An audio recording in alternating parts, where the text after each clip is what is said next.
سلام خدمت دوستای عزیزم. امروز اومدیم برای یه پاستای فوری. اول میایم مواد اولیه سینه مرغ رو ریز میکنیم. همین که داریم سینه مرغ رو ریز میکنیم و مواد آب ماکارونی رو گذاشتیم تا ماکارونی ها پخته شه. حالا قارچا رو ریز میکنیم به اندازه دلخواه. من کوچیک زدم، شما میتونید کوچیکتر یا بزرگتر هر جور که دوست دارید این کار رو انجام بدیم. حالا میریم مایتابه یک مقدار کره میریزیم. اون قابلمه کنار که میبینید مرغاه داره با پیاز و سیر پخته میشه در حد 1 ربع. تو همین فاصله قارچا سرخ میشه، کامل سرخ میکنید در حدی که طلایی بشه.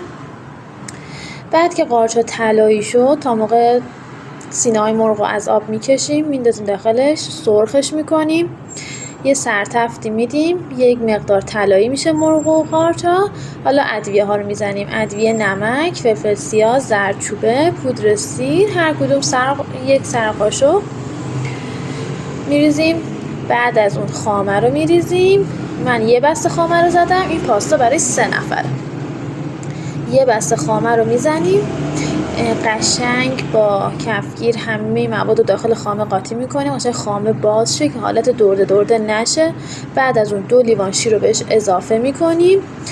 بعد این سس ما میشه سس پاستامون که آماده است. حالا از اون ور ماکارونیا رو که آبکش کردیم، یعنی ماکارونیا رو بعد بذاریم به اندازه همون 8 دقیقه 9 دقیقه بپزه، آبکشش کنیم. ماکارونی بعد نرم باشه.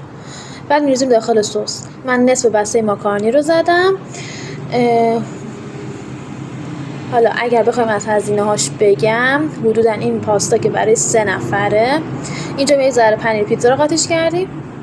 این پاستا که برای 3 نفره 150 تومن هزینه شد. 50 تومن سینه مرغ، 20 تومن ماکارونیش، قارچش 30 تومن.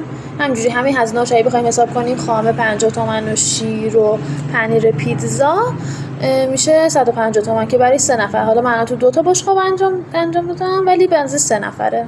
نوش جونتون.